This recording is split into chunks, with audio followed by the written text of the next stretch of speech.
Chào các bạn đã quay trở lại với cái kênh Thanh Cooking món chay ngon. Hôm nay mình sẽ chia sẻ với các bạn cái món, đây là cái món mắm lóc chân nha các bạn, nhưng mà chay ha. Đây mình sẽ xoay một vòng cho các bạn xem ha. Đó. Đây, những cái nguyên liệu của nó thì mình rất là dễ kiếm nha các bạn, rất là dễ tìm luôn. Thì hương vị, gia vị của nó, hương vị của nó thì nó thịt thì nó dai ha, thơm đó các bạn. Mình chấm với lại ăn kèm với lại rau luộc nè, dưa leo ha, hoặc là chuối sống đâu đó các bạn, rất là ngon luôn. Giờ các bạn muốn biết mình làm như thế nào á thì mời tất cả các bạn sẽ vô bếp làm cùng mình nha. Mời các bạn.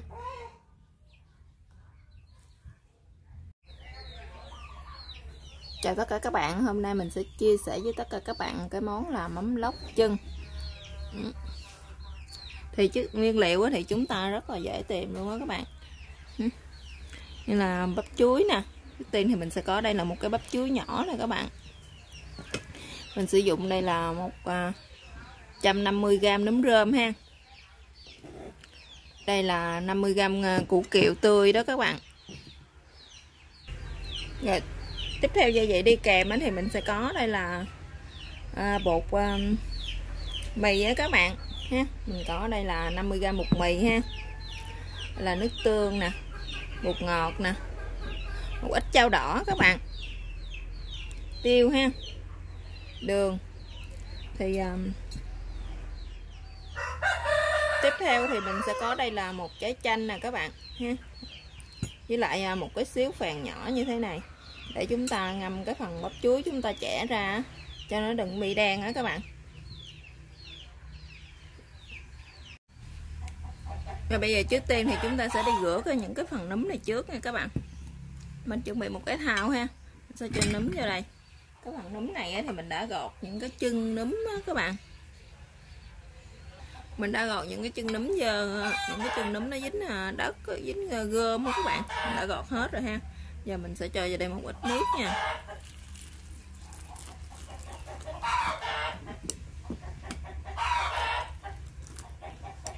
Rồi chúng ta sẽ cho vào đây một muỗng cà phê muối nha các bạn, để mình loại bỏ những cái chất bẩn, những cái chất dơ á. Cho một muỗng cà phê muối thì chúc các bạn ngâm cho mình khoảng chừng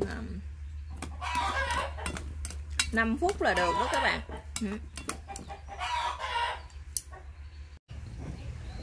Cái phần củ kiệu này thì chúng ta sẽ cắt bỏ những cái gốc xát, cái gốc này của nó nè các bạn.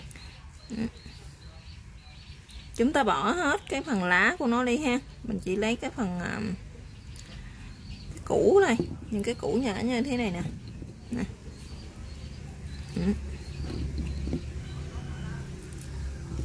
Các bạn cắt cho nó, các bạn bỏ hết những cái phần rễ này của nó nha. Rồi mình sẽ đem đi rửa sạch lại nha các bạn. Tiếp theo thì chúng ta sẽ chuẩn bị một cái thau nước ha, để chúng ta cắt bắp chuối đó các bạn. Thì mình sẽ bỏ cái phần bột phèn chua nè, mình sẽ bỏ vô đây một ít ha, và nửa trái chanh nha các bạn.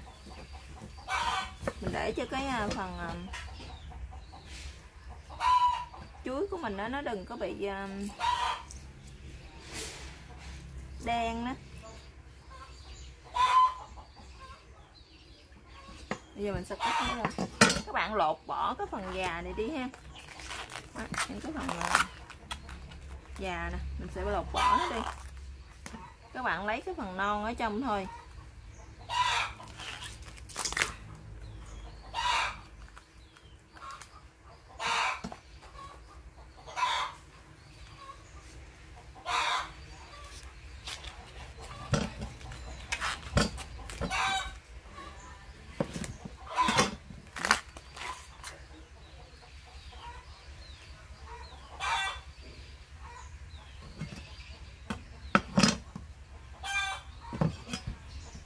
Cái đít, bỏ cái đuôi này luôn đó các bạn.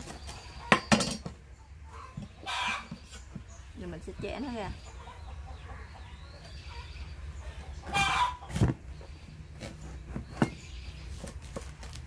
bạn chẻ nó ra, các bạn bỏ cái cùi này bên trong nha.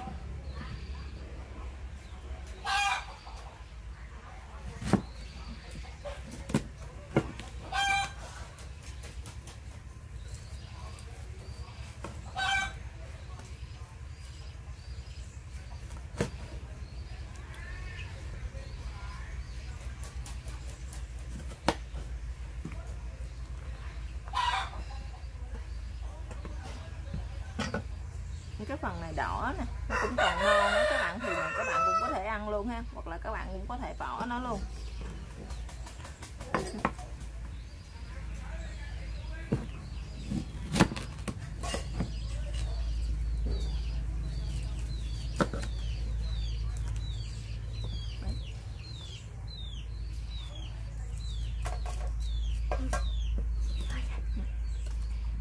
Rồi, như thế thì bắt đầu mình sẽ đi nấu cái nước rồi mình luộc nó nha các bạn.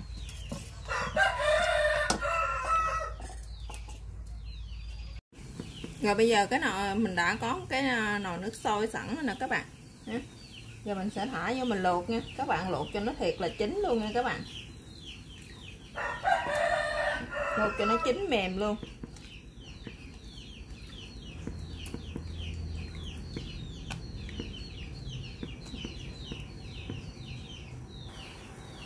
Thì các bạn đậy cái nắp này lại ha. Các bạn luộc để hở nắp hở hé rồi nha các bạn. Để nước nó sôi quá thì nó sẽ bị trào cái phần nước trong nồi ra ha. Thì các bạn luộc cho mình khoảng 20 phút để cho nó đã chín mềm cái phần bắp chuối của mình luôn các bạn.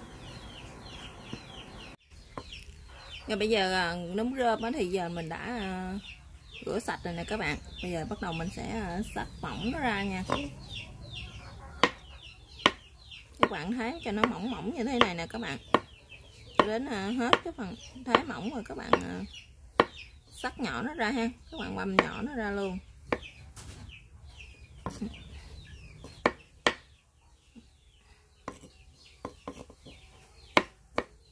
Đó, mình sẽ băm nó ra như thế này luôn các bạn. Các bạn làm như vậy cho đến hết cái phần nấm rơm của mình nha.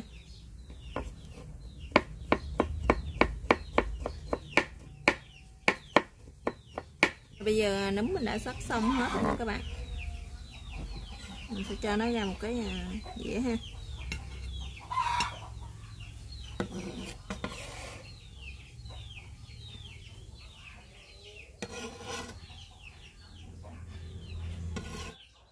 Rồi bây giờ củ kiệu thì mình cũng đã cắt mông rửa sạch rồi nè các bạn. Bây giờ mình cũng sẽ xắt nó ra luôn. Các bạn cũng thấy nó mỏng ra luôn các bạn.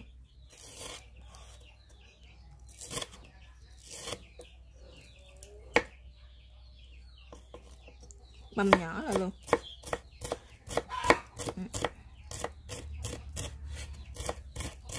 Các bạn làm như thế này ha, cho đến hết những cái củ kiệu của mình đó các bạn.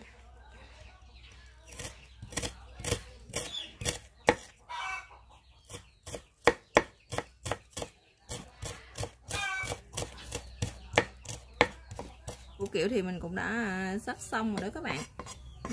Mình sẽ cho nó ra riêng một cái dĩa riêng luôn ha.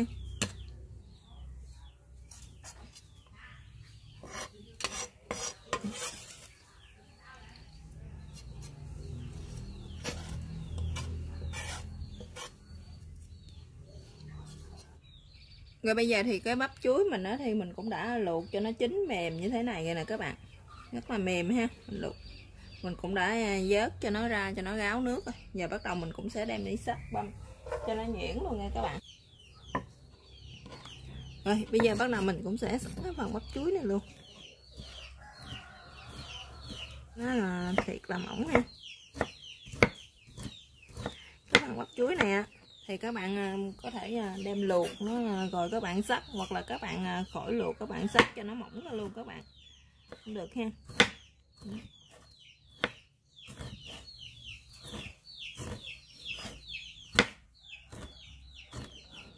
Các bạn xắt như thế này nè cho đến hết cái phần bắp chuối của mình nha. Rồi bây giờ cái phần bắp chuối thì mình đã xắt xong rồi nè các bạn. Bây giờ mình sẽ chắc cho nó bớt nước nha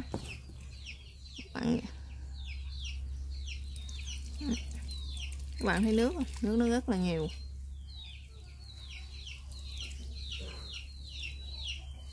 Mình sẽ cho, bây giờ bắt đầu mình sẽ trộn nha. Rồi bây giờ trước tiên thì chúng ta sẽ trộn nha các bạn. Mình cho nấm rơm vô đây.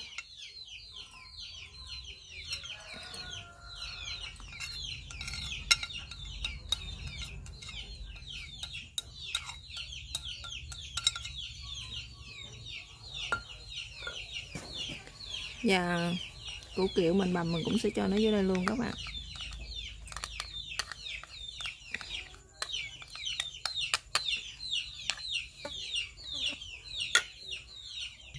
Và tiếp theo mình cũng sẽ cho chao vô đây luôn các bạn. Mình sẽ sử dụng 3 cái viên chao đỏ ha.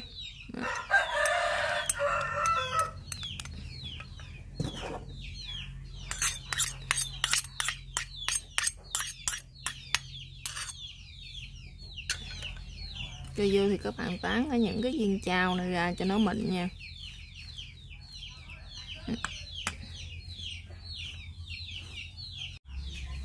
Tiếp theo thì chúng ta sẽ cho bột ngọt vào đây ha. Mình sẽ cho 1 muỗng cà phê bột ngọt đó các bạn. Để mình dằn cái phần chao của mình nó xuống ha. Tại vì chao của mình nó hơi mặn á. 1 muỗng cà phê tiêu ha, tiêu xay. Và mình sẽ sử dụng cái muỗng súp này nè các bạn. Mình sẽ sử dụng 1 muỗng đường ha.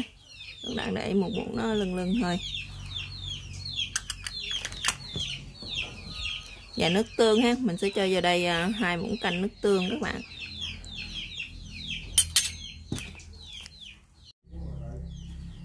Cái phần bột thì mì thì mình đã cho vào đây 50g á các bạn ha. Thì mình cũng đã trộn đều lên rồi. Mà mình đã quên quay lại cho các bạn xem ha. Thì mình đã trộn đều như thế này nè. Và bắt đầu mình sẽ đi hấp cách thủy nha các bạn. Nắng ha, các bạn tạo thành một cái hình giống như một cái con cá lóc gì đó các bạn ha.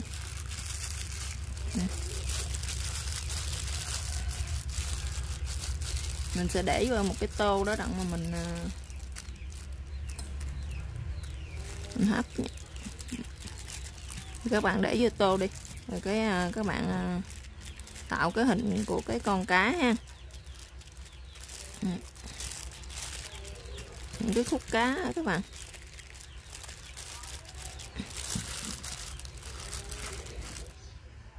Các bạn đã tạo hình của con cá xong ha, thì các bạn sẽ rắc lên đây một ít bột mì ha, để giữ lại cái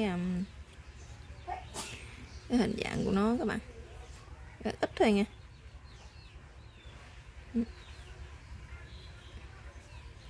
Vậy là được rồi đó các bạn. Để các bạn sẽ cho lên đây một ít rong biển nha các bạn, để mình tạo cho là giống như cái da của cá ha. Và bây giờ bắt đầu mình sẽ đem hấp cách thủy. Chuẩn bị cho một cái nồi nước nóng ha, nước sôi á các bạn. Và nước đó đã sôi rồi đó. Giờ mình sẽ để cái tô này vô nha, mình hấp đó. Các bạn hấp cho mình 15 phút nha. Mình sẽ đậy lại rồi. Rồi nãy giờ mình đã hấp được 15 phút rồi đó các bạn. Bây giờ mình sẽ dỡ cái nắp nó ra coi nó như thế nào ha. Bây giờ thì mình thử coi nó đã chín chưa nha các bạn.